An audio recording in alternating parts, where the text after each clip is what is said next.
Perry. Ken, I can barely hear you. Where are you? Porterville, where's Arthur? He said he was going home. Why? He's not there, I just called him. What'd you say? I can't hear you. I said he's not there, I just called him. Perry, listen. Lauren Kent was shot and killed this afternoon. The Porterville police did a complete ballistics test on the bullets they found, and they were definitely fired from the same gun that killed Alana Westbrook. I think Arthur killed them both. Ken, that just can't be so. Perry, can you hear me? You keep going in and out.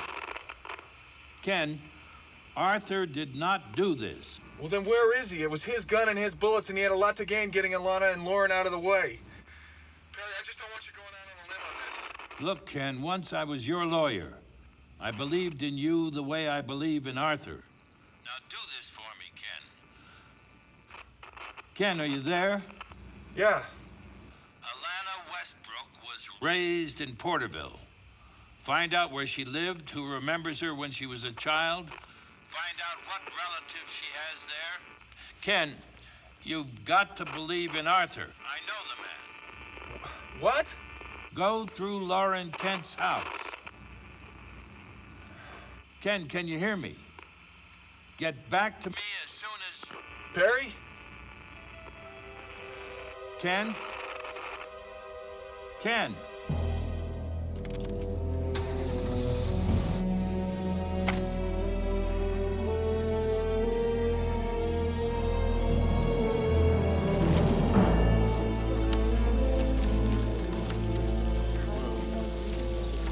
Arthur, I called your house until 11 last night. Now, where were you? I panicked.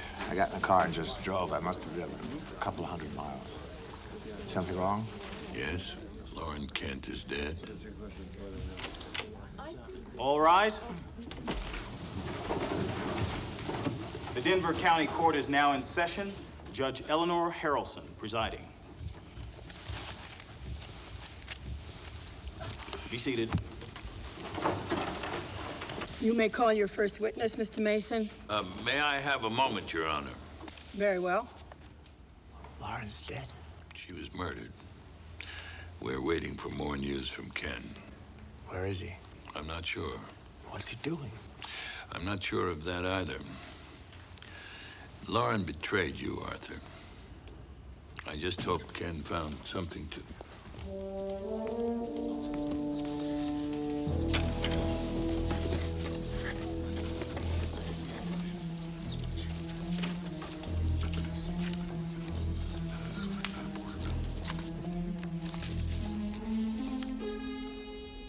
Mr. Mason.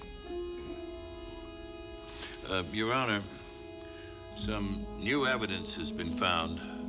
I'd like to recall Dr. William Schell, but I'd also like to take a short time to go over this evidence. Court will be in recess 15 minutes. That short enough, Mr. Mason?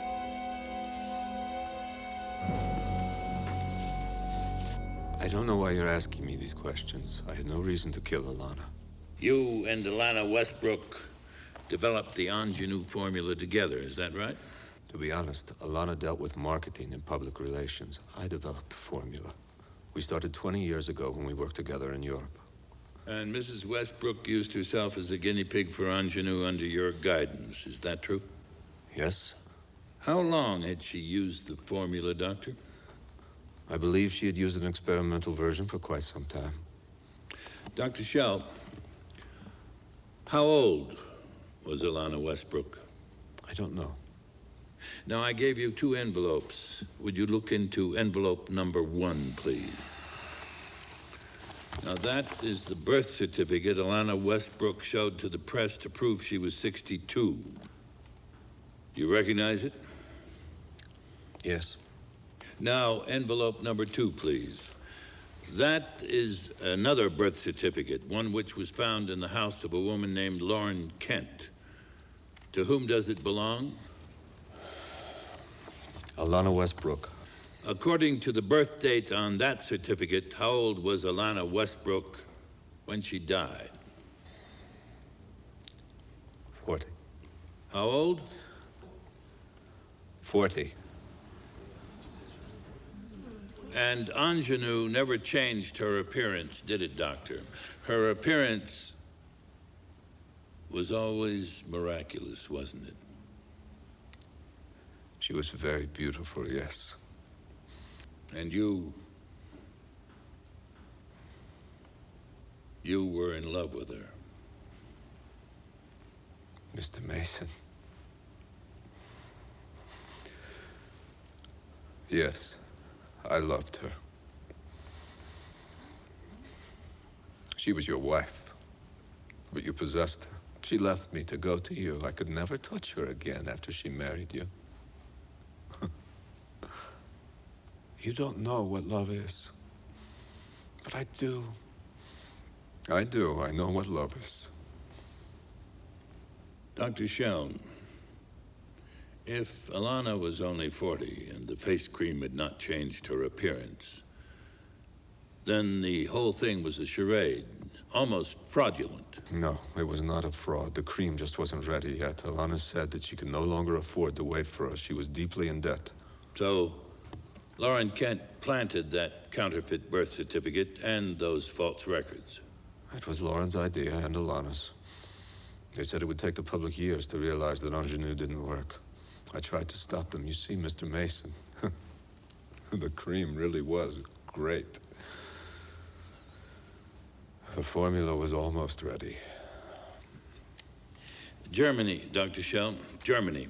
Isn't it true your father changed your family name when he and your mother moved out of Germany? Our name used to be Schellenberg. Your grandfather, Gustav Schellenberg, was a renowned marksman. He passed that skill on to your father, who then taught it to you. Isn't that correct? As a matter of fact, you were a greater marksman than Arthur Westbrook. I was considered by some to be an expert marksman, yes.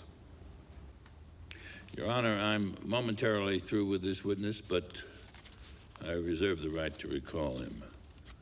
I now call W.J. Cronkite to the stand.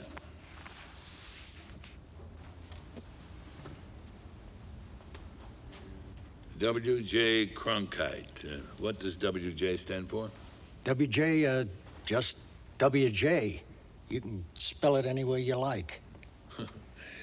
Mr. Cronkite, you were the one who helped Mr. Melansky find his way to Lauren Kent's house that first time, is that correct? Yes. You also helped him find all the evidence he just brought into court.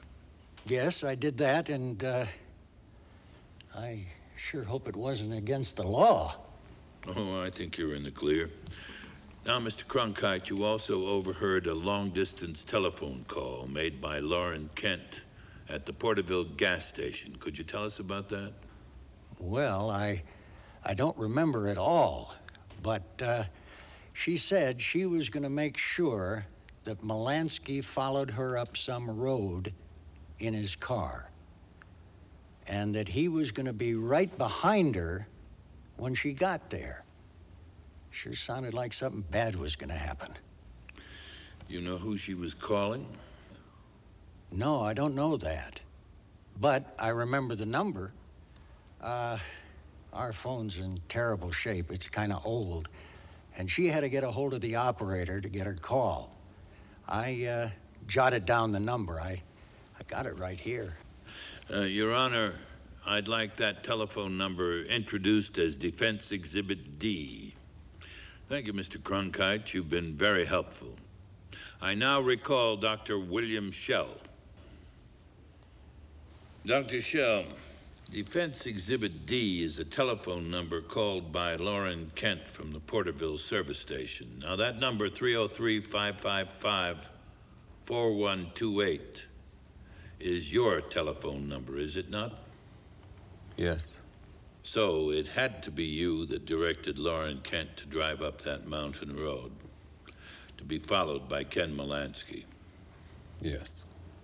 Only you had the knowledge that they were on that road, and you are an excellent marksman, Dr. Shell.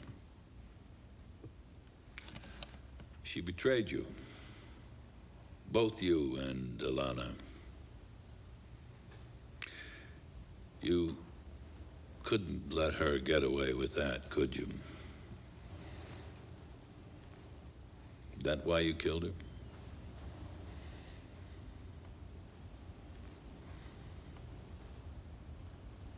She deserved it.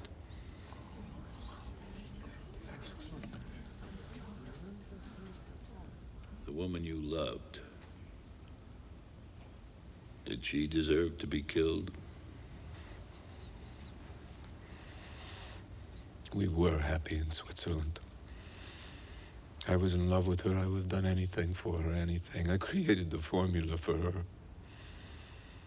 Ambitious. She was so ambitious. She left me, went to the United States, and married him. I was never the same, Mr. Mason. I was devastated. When she called, asked me to be her chief chemist. I couldn't say no. I could never say no. I couldn't say no to being with her. And then she stole the formula.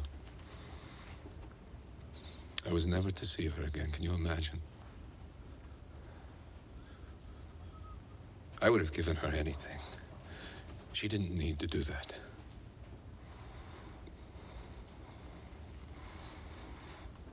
I loved her. I still do. But you killed her. Mr. Mason? Yes, I did. I killed her. Your Honor? The people have no objection to a dismissal of all charges, Your Honor. So ordered. Bailiffs, place Dr. Shell under arrest. Court is adjourned.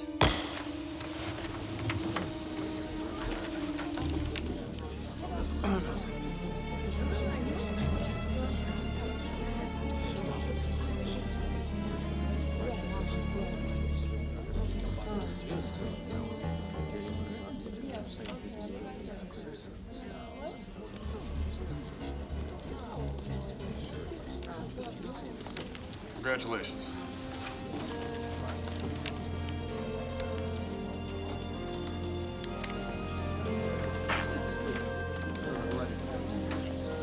Harry, I loved her so much. And it's funny how things can change. She wasn't a very good person, was she? Maybe I'm not much better. You know, Perry, you can't imagine what it means to me that you stuck by me. That's what old friends are for. Yeah. Old friends. Thank you.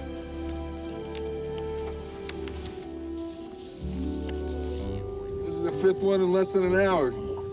Reminds me of a day on the Columbia with my grandfather. Fish were jumping into the boat. You know, it's a shame Della hasn't caught anything yet. Last time she won the tournament, and today she can't even get a bite. We're just better fishermen. Don't you think so, Della? I think if you'd untie my hands, things would be different. No, ma'am. We like things just the way they are. Whoa, got another one. So do I. When we get back to shore, you're both doomed. Doomed. Do you hear me? Doomed.